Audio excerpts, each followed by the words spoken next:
All right, so this week, what I want to talk about is being part of nature. This is something that's sort of come up from previous talks that we had had. Katie had talked about earth shots and the kinds of that it would take to try to save the earth, right? So this is a modification of the idea of a moonshot. We could do various earth shots. Pella had talked about art and appreciating art and seeing art in particular ways. And so that all was sort of bouncing around my head as I was going through my week. Now, I go to the dog park almost every day, which here in Shreveport is just off of the Red River. It means every day that we go, I get out of the car and I get a chance to see the Red River in all of its different phases with all of the different weather. So, I mean, I see the water level go up and down. Sometimes it's really pretty smooth. Sometimes it's wavy and kind of choppy. There was foam on it not all that long ago. It really is a case where I'm standing there next to this ancient river and thinking about what it means to have something that sort of big and that powerful, then see all of its different moods. So I started wanting to think about this idea that we are a part of nature, because this is one of the fundamental humanist ideas. A lot of religious views see us, humans, the followers, the believers, however they want to characterize that, see us as not a part of nature, as fundamentally different from nature, right? We come from another place, we're going to another place, we are spiritually superior in one way or another to everything else that is around us. Um, a lot of them try to see Earth as some sort of like temporary proving ground, like we're being judged on your behavior in this place, but it's not the real destination. It's just a place that you're passing through. But humanists have to take seriously the findings of science, the findings that we get out of the natural world. And when we look around that way, we see that we are a part of nature, that not to say that humans don't have qualities that make them somewhat different, but it's always going to be modified with that somewhat. That is, we're part of this whole thing that we are. So I'm bouncing around. What does this mean to say that we're part of nature? So I brainstormed some things, but I want our discussion for us to add other things that it means and other things that it might mean to us. I think the first one and the most obvious one is that we are evolved creatures, right? That humans evolved, that we're just one of many different kinds of apes, that are just one of many different kinds of mammals, that are one of just many different kinds of life. And what that means fundamentally is that we're limited and defective. That is, we're limited in what we can know, what we can see. Our senses are not perfect in what they get us. Our brains are not perfect in the way that they function. Our emotions are not perfect. Our biology has no authority. Now, I think this is an important thing because a lot of times we, culturally anyway, we try to live like it does, right? That natural is somehow equated with good or better, or, you know, this is the way things should be. But once we know that we're evolved creatures, that evolution shaped us to be the way that we are, our biology gives us no authority to say we can't change it, we can't alter it, that it's not good, that it's not, that it's bad or something like that. It just happens to be, right, what survived under certain circumstances. That means, though, we have to think about ourselves with a certain amount of caution. Just because something seems obvious to us, just because something feels right to us, just because something feels natural, doesn't mean that it's good and it's something that we can do. In a way, right, the river of our biology has been channeled, right? We can channel it in different directions. Now, I like to think about that in terms of channeling, of course, because if we stifle all of our natural desires and all of the things that we naturally incline ourselves to do, it's just going to be frustrating. We'll end up with floods and crashes and so on. So we've got to take into account, right, what our biology is like, what it does, what it needs. But we can't just look to that and say, this is who we are and this is what we are. By the same token, the point that Jason was making before the talk, right? We are not alone. I think it's always kind of interesting to me and sometimes wonder whether, you know, human beings are alone in the universe. We know that we're not alone in the universe. We can just look around with all the other creatures who evolved with us. And we can look at the brains that they have developed and realize that we are surrounded by little conscious minds all over the place, right, with other animals. Birds clearly have consciousness in the way that their brains are set up. It looks very similar in that structure and the way they behave. And I can look out my window now and see 20 little sparrows. And it's remarkable to me to think that there are little lives in there, right? There's 20 different lives that are going to go beginning to end, experience from beginning to end. So unlike mine, so different from mine. And that's just what I can see out my window right now. If we think about all the different animals in the world and all the places that they're in, we're full, right, with these others that share this planet with us. There's a lot of them. I think one thing that comes out of it is that at minimum, right, their suffering matters too. That is, we can't look at all of these other minds that we live with and say what happens to them makes no difference. What happens to them is of no consequence, which many religious mindsets have said that it makes no difference whatsoever. I don't think we have, as a culture, thought through what that means thoroughly, and I think it's difficult, right? If we're going to say we're going to take into account all of the suffering of all of the different creatures on the planet, what does that mean for how we're supposed to live and how we're supposed to treat them, and how we're supposed to treat each other? That's hard. I think that's really difficult. I don't want to suggest that there's any simple answers there. But for us, that's something that we have to do. We have to take seriously. I think humanists have to face this problem, and we need to devise a future that's trying, at least, to figure out how to live with the rest of the creatures on this planet. Now, we can't say the same thing for plants and ecosystems. We just can't sympathize with them in the same way. Insofar as plants are not conscious, and there's no signs at all that they have the same sort of evolutionary mechanisms that are associated with consciousness, there isn't an experience to be a plant. So I helped trim a couple of trees earlier today, crepe myrtles. We didn't chop them back completely, we just trimmed them. But I saw a couple of crepe myrtles today, and the tree didn't experience anything in the process. It didn't hurt. There was no need to anesthetize it. There was no fear before it happened. This just isn't something that plants can experience. And we could say something similar for ecosystems. I mean, sometimes we could say the ecosystem is suffering or it's doing well, but that's a metaphor, right? It doesn't actually experience anything when it does.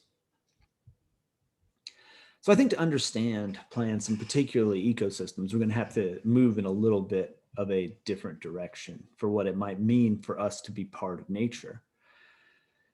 And one thing that it means is that we are in the middle of a lot of things that we cannot control. Floods are often a vivid example. When you see the quantity of water that comes up out of the river, it's clear that there's nothing I can do to hold that back, that there's nothing I can do to keep that in place. The dog park regularly floods right through the year, and we can watch the water levels come and go. You watch it rise up the side of the river. You watch it rise in the park where there's some low-lying areas. And you know that, maybe it'll go down, maybe it won't. But I have to adapt myself to it and not the other way around. There's nothing I'm going to do to stop this, to end it. Of course, going out there in the weather is the same sort of thing. I can dress for the weather. I can adjust myself for the weather, but I can't adjust the weather for me. I can't say that it would be better if it wasn't raining today, or, it's a little bit too cold. That's just the way that it is. Of course, when it comes to the ecosystems, humans collectively certainly have altered them in a lot of ways. I would say, much like our biology, there's nothing sacred about the ecosystem in any particular state for us to say we need to keep it that way. We can't interfere, we can't alter it. But it is a system, a big, elaborate system. So there have been, for example, a lot of things put in place to limit floods, levees and things like that, right? Cement line things and so on. And one of the first things that you learn is if you don't let it flood in one place, it's just going to flood in another.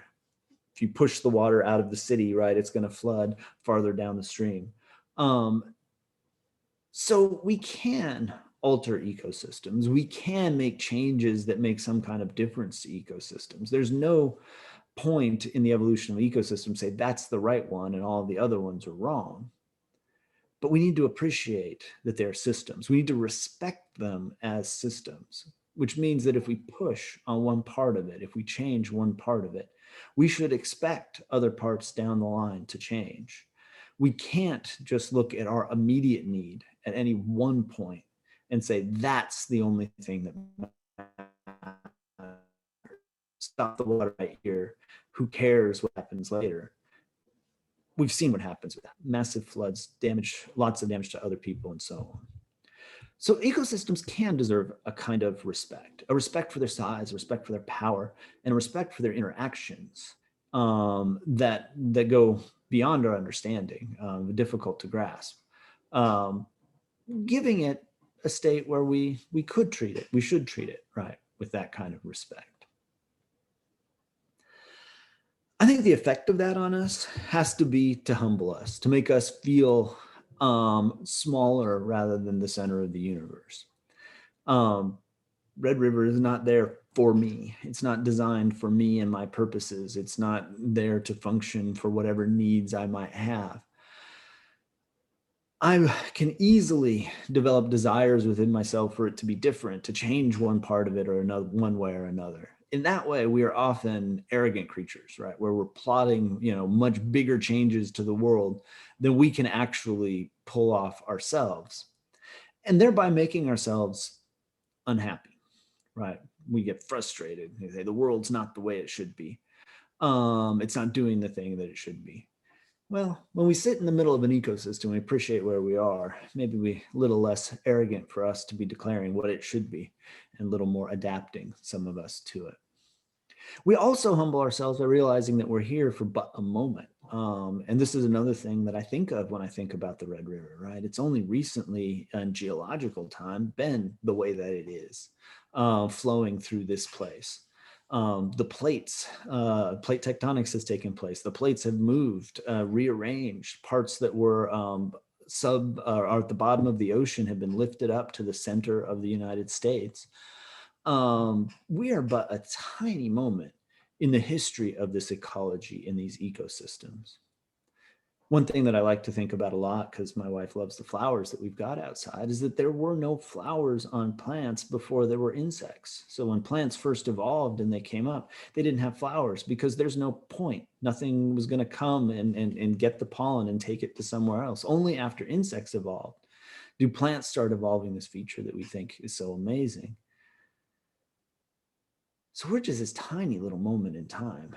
The days that I'm witnessing here are infinitesimally small when we consider about this whole history. All of this can help me appreciate that as a part of nature, that I've got a tiny sort of role to play within this context. Just because I want something or it's not comfortable or doesn't feel the way I want it at one particular moment, that's not the most important thing. We need to think about how we fit in, how we connect, how we are all part, right, of this different nature.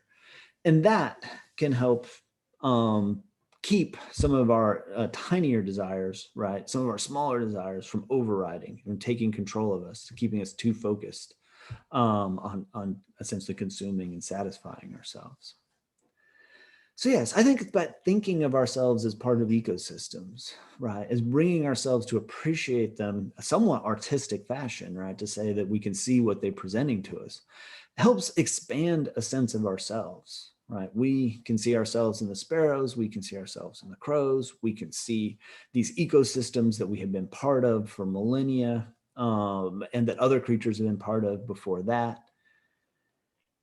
And then we can come back and appreciate sort of the amazingness of being where we are right now, right? There's a particular tree in my front yard. We've had millions of years for trees to evolve, forests coming and going, right? And adapting in particular ways. But in front of me, in my backyard at this moment, there is this tree that's right here, that I'm here at this particular moment. I think that kind of awe, that kind of awareness, that kind of sense of ourselves as part of something much, much bigger helps us come around to make some of these earth shots, to do the kinds of things that we need to do to start changing our systems in the ways to go. I think a lot of the answers of what we need to do to help protect nature, to appreciate being part of nature, to keep nature in a form where we can be part of it, are obvious. Like we need to eat, we need to consume less, we need to reuse things, we need to recycle things when we can, we need to create able to do that. All things that we've discussed before. I think it's harder to do when the question before us is always, well, how do I get what I want out of that? What do I need? I think it's a lot easier when we think about ourselves as part of a much bigger system that we are, that we have awe for to be part of, that we're a small moment in that bigger system. Because under those circumstances, we worry less. If you think about the things that are hurting you, that are upsetting you now, that are difficult now, when I pull back and view it from millennia and think about how many humans have gone through that thing that's come and gone, right? They've experienced that pain, they've recovered, they've moved on. I think about how many other animals have experienced these sorts of frustrations. Suddenly, the frustration that was getting under my skin doesn't bother me quite as much. You can resent things less, right? You can free yourself of these needs of paying attention to these things that irritate you. And that, I think you'll find, is often what stimulates you to consume more, right? You're unhappy, you're uncomfortable, something's bothering you. So you buy something, right? You eat something more, you get something else in that way. So pulling back and seeing ourselves as part of this great system here at one very specific moment, seeing our power is limited, I think that kind of change can help us appreciate ourselves as part of nature, as just a piece within this puzzle. And appreciating ourselves that way can help us to live, well, in sync with nature in the sense of doing less that is harmful to these ecosystems, doing less that is harmful to the other animals that we live with, and being more content within ourselves in that way. All right. Well, I look forward to your comments and hearing what else being part of nature might mean to you. Oh, wrong button.